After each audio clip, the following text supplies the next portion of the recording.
پاکستان کی سیاسی تاریخ میں بہت سی شخصیات آئیں اور گئیں، کچھ اقتدار میں آئیں، کچھ اقتدار سے محروم ہو گئیں، لیکن چند ہی شخصیات ایسی ہیں جن کا نام سنتے ہی پورے ملک میں بحث شروع ہو جاتی ہے۔ ان میں سے ایک نام ہے الطاف حسین، ایک ایسا شخص جس نے کراچی کی سیاست کو بدل کر رکھ دیا، ایک ایسی جماعت بنائی جو چند سالوں میں طلبہ تنظیم سے پاکستان کی تیسری بڑی سیاسی قوت بن گئی، ایک ایسا رہنما جس کے ایک خطاب پر لاکھوں لوگ جمع ہو جاتے تھے، اور ایک ایسی شخصیت جو کئی دہائیوں سے تعریف اور تنقید دونوں کا مرکز رہی۔ آخر الطاف حسین کون ہیں؟ ان کا تعلق کس خاندان سے تھا؟ وہ سیاست میں کیسے آئے؟ ایم کیو ایم کیسے وجود میں آئی؟ کراچی کی سیاست پر ان کا اثر اتنا مضبوط کیسے ہوا؟ اور پھر ایسا کیا ہوا کہ وہ پاکستان چھوڑ کر لندن چلے گئے؟ آج کی اس تفصیلی ڈاکیومنٹری میں ہم الطاف حسین کی پوری زندگی، ان کے سیاسی سفر، کامیابیوں، تنازعات اور ان کے اثرات کا جائزہ لیں گے۔ الطاف حسین 17 ستمبر 1953 کو شہر کراچی میں پیدا ہوئے۔ ان کے والدین کا تعلق ہندوستان کے شہر آگرہ سے تھا۔ ان کے والد نذیر حسین تقسیم سے پہلے کے ہندوستان میں اسٹیشن ماسٹر تھے، اور ان کی والدہ خورشید بیگم ایک گھریلو خاتون تھی۔ الطاف حسین کے دادا مولانا مفتی رمضان پوپی کے شہر آگرہ کے مفتی اور عالم دین تھے۔ 1947 میں تقسیم ہند کے بعد ان کا خاندان پاکستان ہجرت کر کے کراچی آ گیا۔ اس دور میں لاکھوں مہاجر خاندانوں کی طرح ان کے خاندان نے بھی نئے ملک میں اپنی زندگی کا آغاز کیا۔ ان کا خاندان کراچی میں پہلے اے بی سینئر لائنز ایریا، پھر جہانگیر روڈ کے سرکاری کوارٹر میں آباد رہا، پھر عزیز آباد کی بستی ان کا ٹھکانہ بنی۔ کراچی تیزی سے بڑھ رہا تھا اور مختلف علاقوں سے آنے والے لوگ یہاں آباد ہو رہے تھے۔ اسی ماحول میں الطاف حسین کی پرورش ہوئی۔ الطاف حسین نے 1969 میں government boys school jail road سے میٹرک کیا، پھر 1970 میں سٹی کالج میں داخلہ لیا۔ 1971 میں جب پاک بھارت جنگ ہوئی تو ہر میٹرک پاس نوجوان کے لیے فوجی تربیت لینی لازمی قرار پائی، تو الطاف حسین نے بھی اس میں حصہ لیا اور کچھ دیر رضاکارانہ طور پر فوج میں شمولیت اختیار کی۔ بعد میں اسی ادارے کے وہ سب سے بڑے ناقد رہے۔ بچپن میں وہ ایک عام طالب علم تھے، لیکن وقت کے ساتھ ساتھ انہوں نے اپنے ارد گرد بدلتے ہوئے سماجی اور سیاسی حالات کو قریب سے دیکھنا شروع کیا۔ یہی حالات بعد میں ان کی سیاسی سوچ پر گہرا اثر ڈالنے والے تھے۔ 1970 کی دہائی پاکستان کی تاریخ کا ایک ہنگامہ خیز دور تھا۔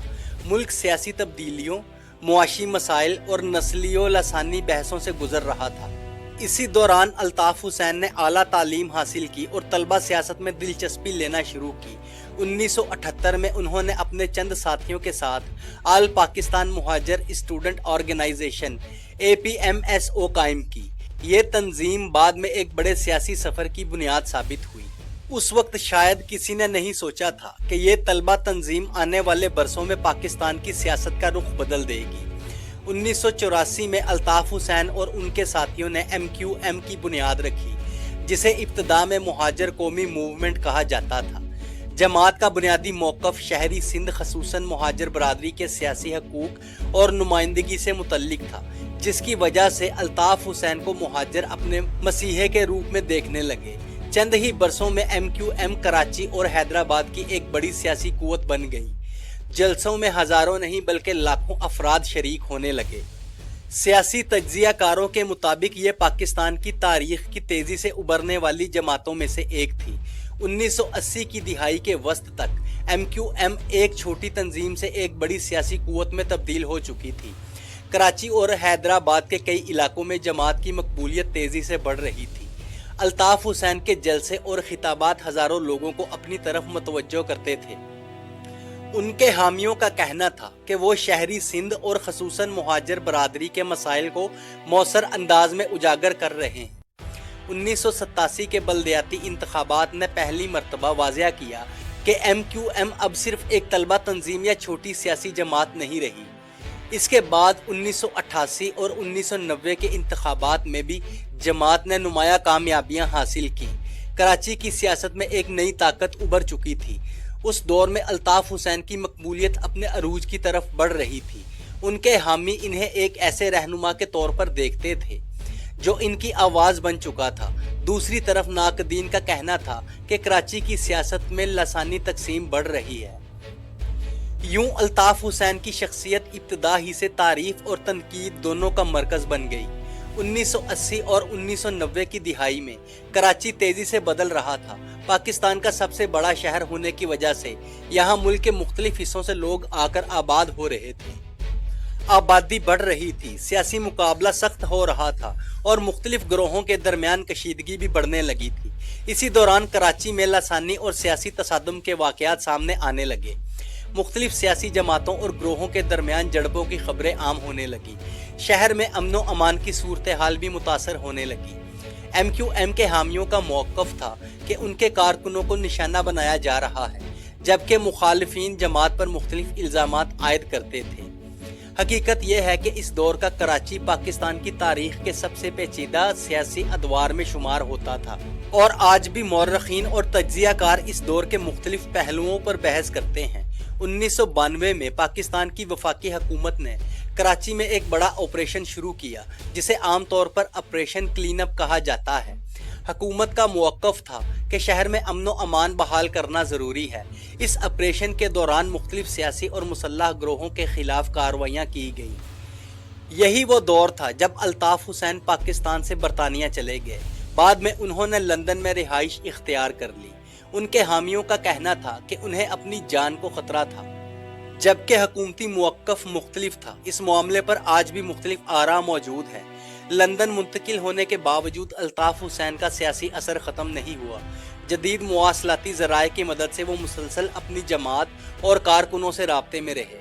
یہ پاکستان کی سیاسی تاریخ کا ایک منفرد باب تھا۔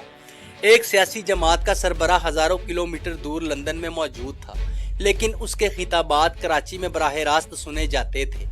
ہزاروں کارکن مختلف مقامات پر جمع ہوتے اور بڑی اسکرینوں پر ان کی تقریریں سنتے۔ اس دور میں ایم کیو ایم نے قومی اسمبلی، صوبائی اسمبلی اور بلدیاتی اداروں میں اہم نمائندگی حاصل کی۔ کئی مرتبہ جماعت وفاقی حکومتوں کا حصہ بھی بنی اور مختلف سیاسی اتحادوں میں شامل رہی۔ یہی وجہ تھی کہ بعض تجزیہ کار الطاف حسین کو پاکستان کی شہری سیاست کی سب سے با اثر شخصیات میں شمار کرتے ہیں۔ جیسے جیسے الطاف حسین کی سیاسی اہمیت بڑھتی گئی، ویسے ویسے تنازعات بھی بڑھتے گئے۔ ان کے سیاسی زندگی کے ساتھ مختلف الزامات اور مقدمات جڑے رہے۔ ان کے مخالفین مختلف نوعیت کے اعتراضات کرتے رہے۔ ان الزامات میں سیاسی تشدد، بھتہ خوری، ٹارگٹ کلنگ، عسکری ونگ چلانے اور دیگر سنگین نوعیت کے الزامات شامل تھے، جبکہ ان کے حامی ان الزامات کو سیاسی مخالفت قرار دیتے تھے۔ کئی معاملات عدالتوں اور تحقیقاتی اداروں تک بھی پہنچے۔ بعض مقدمات میں الزامات ثابت نہیں ہو سکے، جبکہ بعض معاملات طویل عرصے تک زیر بحث رہے۔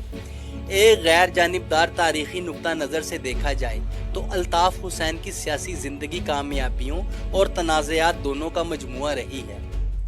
22 اگست 2016 پاکستان کی سیاسی تاریخ میں ایک اہم دن سمجھا جاتا ہے۔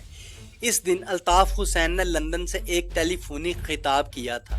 تقریر کے دوران انہوں نے پاکستانی ریاست، اداروں اور میڈیا کے بارے میں سخت اور متنازع بیانات دیے۔ تقریر کے بعض حصوں کو پاکستان میں بہت شدید رد عمل کا سامنا کرنا پڑا اور ان کے بعض الفاظ کو ریاست مخالفت قرار دیا گیا۔ الطاف حسین کی تقریر کے بعد ملک میں شدید سیاسی رد عمل سامنے آیا۔ اس واقعے کے بعد ایم کیو ایم کے اندر بھی بڑی تبدیلیاں آئیں۔ جماعت کے کئی رہنماؤں نے نئی سیاسی حکمت عملی اختیار کی اور بعد میں مختلف دھڑے وجود میں آئے۔